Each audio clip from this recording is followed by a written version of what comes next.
محترم سامعین، السلام علیکم ورحمۃ اللہ وبرکاتہ۔ اگر آپ میرے چینل پر نئے ہیں تو میرے چینل کو لائک اور سبسکرائب کر دیں، شکریہ۔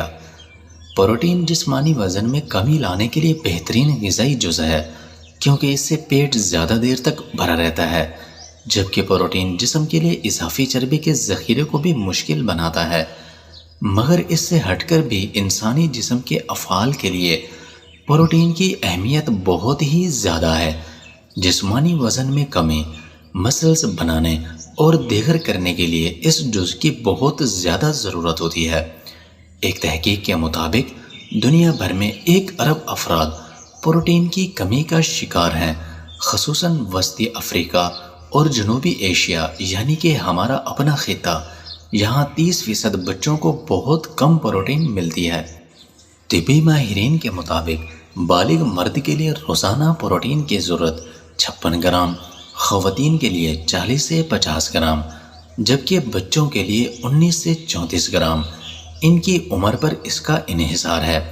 انہوں نے مزید یہ بھی بتایا کہ دنیا بھر کے غذائی کیلوریز کا کم از کم 10% حصہ پروٹین پر مبنی ہونا چاہیے، جو انڈوں، چکن، دہی اور متعدد غذاؤں سے حاصل کیا جا سکتا ہے۔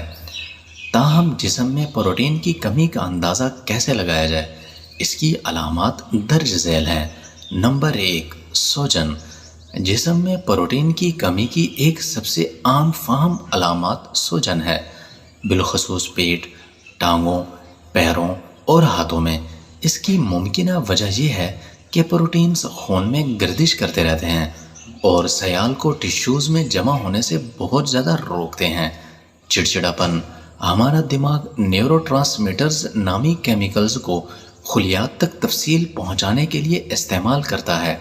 متعدد نیورو ٹرانسمیٹرز امینو ایسڈ سے بنتے ہیں، جو کہ پروٹین کا بہت زیادہ حصہ ہوتے ہیں۔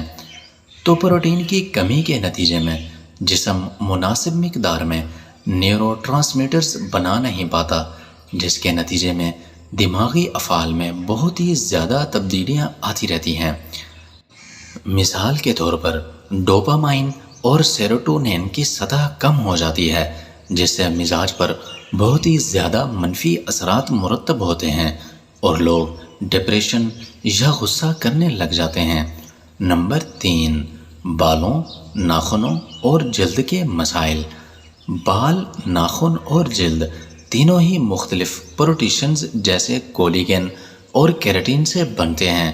جب جسم میں ان کی کمی ہوتی ہے تو ناخن بھرے بھرے پن یا بال خشک، پتلے اور جلد پرت دار ہو جاتی ہے۔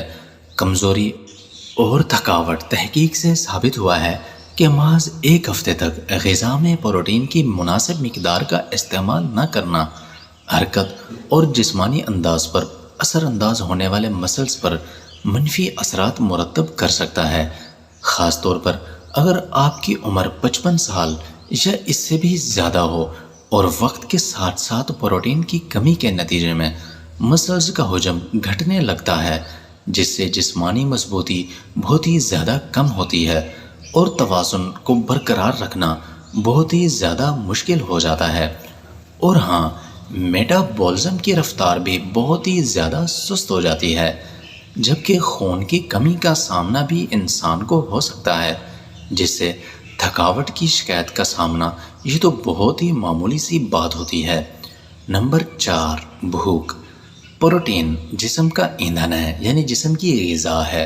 تحقیقی رپورٹ سے ثابت ہوتا ہے کہ پروٹین سے بھرپور غذائیں پیٹ کو بہت زیادہ دیر تک بھرے رکھنے میں حتی الامکان مدد فراہم کرتی ہیں۔ اس کے برعکس پروٹین کی کمی کے نتیجے میں لوگوں کو بہت ہی زیادہ بھوک لگتی ہے اور ضرورت سے زیادہ غذا کو جزوِ بدن بناتے رہتے ہیں۔ نمبر 5، زخموں کے بھرنے میں تاخیر، یعنی کہ دیر ہو جانا۔ پروٹین کی کمی کے شکار افراد کے معمولی زخم اور خراشیں بھرنے میں بہت ہی زیادہ وقت لگ جاتا ہے۔ یہ بھی جسم کے مناسب مقدار میں کولیجن نہ بنانے کا زیادہ نتیجہ ہوتا ہے۔ بلڈ کلاٹ کے لیے بھی ہمارے جسم کو پروٹینز کی بہت ہی زیادہ اشد ضرورت ہوتی ہے۔ نمبر 6، بیمار رہنا یا بار بار بیمار ہو جانا۔ خون میں موجود امینو ایسڈز مدافعتی نظام کو، خون کے سفید خلیات کو بہت ہی زیادہ متحرک کر کے وائرسز سے لڑنے والے اینٹی باڈیز بنانے میں بہت ہی زیادہ مدد فراہم کرتے ہیں۔ ہمیں چونکہ دیگر غذائی اجزاء کو ہضم اور جذب کرنے کے لیے بھی پروٹین کی بہت ہی زیادہ ضرورت ہوتی ہے، تاکہ ہم اپنے جسم کو بہت ہی زیادہ نہ صحیح لیکن کم صحت مند رہ سکیں۔ ایسے شواہد بھی موجود ہیں جن سے یہ اندیا ملتا ہے، یعنی کہ یہ اشارہ ملتا ہے کہ پروٹین معدے میں موجود امراض سے لڑنے والے بیکٹیریا کی سطح میں بھی تبدیلی لانے کا سبب بنتے رہتے ہیں۔ نمبر 7، جگر پر چربی کا زیادہ چڑھ جانا۔ جگر پر چربی کا چڑھنا یہ پروٹین کی کمی کی عام ترین علامات میں سے یہ ایک علامت ہے، اور اگر اس کا علاج بروقت نہ کرایا جائے تو یہ جگر کے امراض کا باعث بن سکتی ہے، جیسا کہ ورم کا چڑھنا، خراشیں پڑ جانا اور لیور فیلئر وغیرہ۔ ایسا عام طور پر الکحل استعمال کرنے والوں، موٹاپے کے شکار افراد کے ساتھ یہ بہت ہی زیادہ ہوتا رہتا ہے۔